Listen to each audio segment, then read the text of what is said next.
Bakit mas gusto mo sa kanila? Bakit sabi mo maliit ka nila? Ako matama.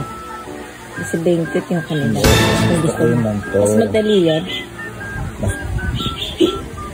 Gusto ko to matambok.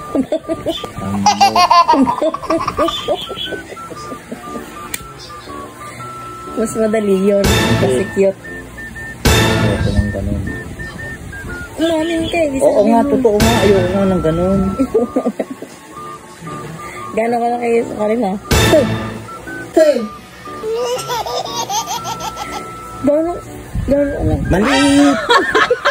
Maliit! Yung sabi na naalala mo pa. Pangit yung itsura. Pangit yung itsura. Yung sabi na naalala mo pa. Grabe naman. Daming tanong. Tatanong ko. Yung sabi na naalala mo. Hindi na. Basta alam ko ganun.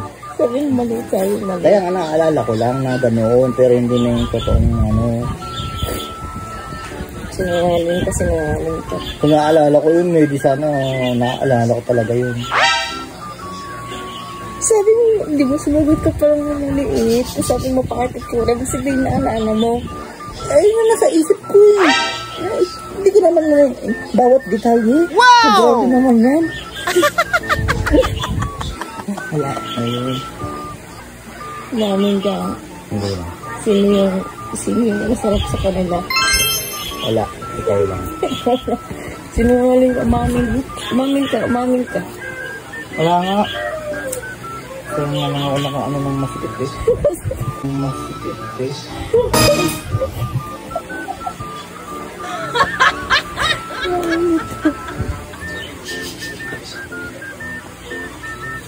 Mas masakit yung kanina kasi mas bata pa yun. Ay, maniwala. Bata pa kasi hindi totoo yun. Okay, bata masakit? Oo. Saka bata ka pa nun, diba? Hindi pa ako marunong. Mamin ka.